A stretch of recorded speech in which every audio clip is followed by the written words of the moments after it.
welcome you to Knicks Daily. I'm your boy Shia, and you already know you rocking with me. The playoffs are coming on Saturday. A lot of great content out there. But once again, what I want to do is I want to remind you Knicks fans, this is a long-term project. And I want to talk about that today, all right? The lights at Madison Square Garden have never dimmed, all right? They've never been any brighter than they are right now. After decades of fits, false starts, 5-year plans that barely survived 5 months, the New York Knicks find themselves in unfamiliar territory. We're competent, continuity, championship caliber construction. With the recent additions of Karl-Anthony Towns and Mikal Bridges, the Knicks aren't just loading up for a single run, and you gotta keep that in mind. They're announcing to the league that this is a new era, one that is defined not by desperation, but by deliberate design. So don't let the ESPNs try to convince you otherwise. But yet, the media buzz is buzzing. The bold predictions, the feverish energy, all right, that we have in the 5 boroughs right now, Leon Rose and his brain trust aren't falling for that trap. The same trap that has swallowed so many of the other ones that came before him. The idea that this season is a championship season or bust is false. It's far from it. Because this isn't a one-shot deal. It's a multi-year window that we're in. And we don't know it because we've never been here before. It's a plan that's built on basketball logic, not emotional outreach. And it's powered by the synergy of players who not only fit on paper, but they also fit in spirit. You just got to give them chances to blend. The culmination of a slow-cooked strategy, one that sees 2025 as the beginning of something bigger, not the end of the road. You're trying to kick out Tibbs for what?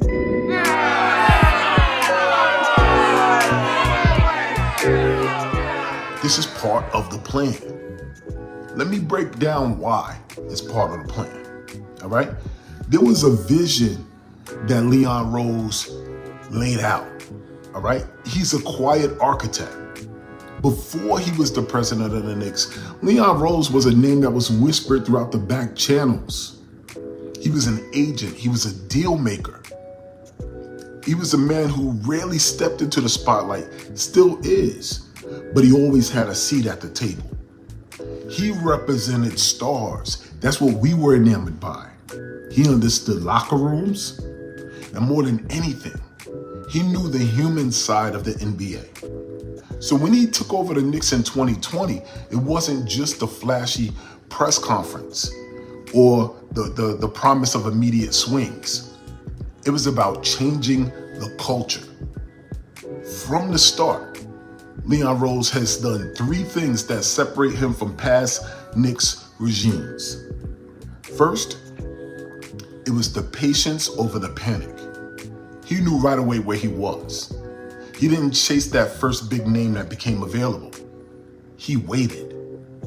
He built relationships. He studied the market. When the time came, he struck. Smartly, with assets and leverage on his side for a change.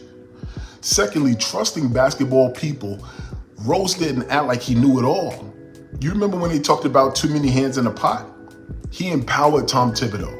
He brought in William Wesley, Worldwide West, to handle all of the nuances of the player relationships. And then he surrounded himself with voices who understood both the business and the emotional mechanics of building a team.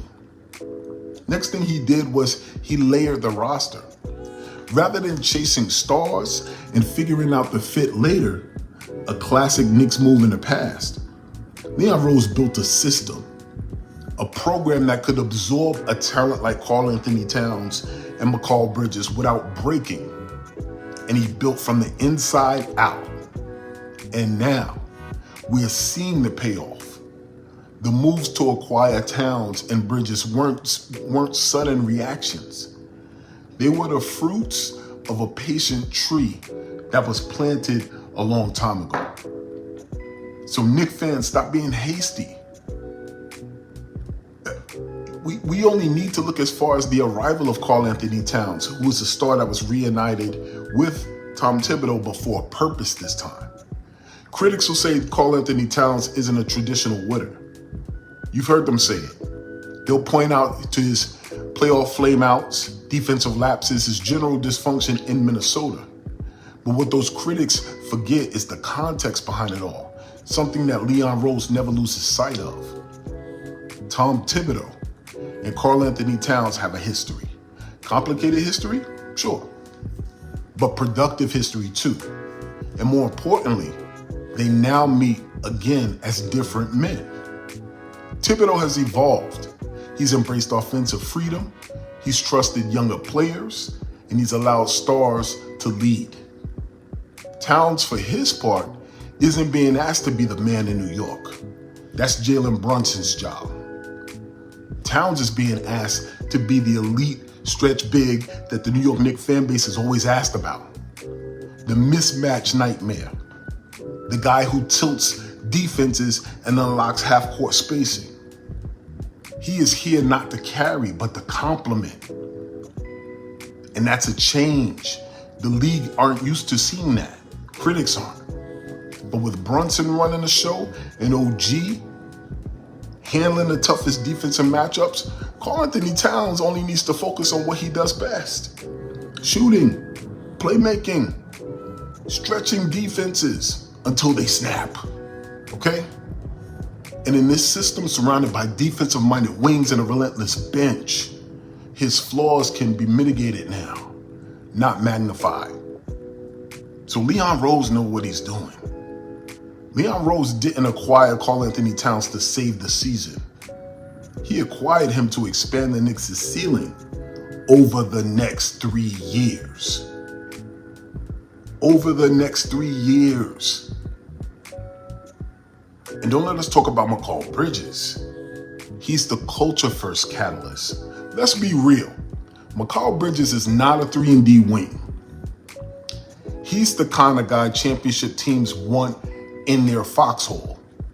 That's what Mikal Bridges is. Mikal Bridges, yes, he is elite defender at times. We've seen moments and spots of that during the season. He can guard multiple positions. Yes, he can knock down threes.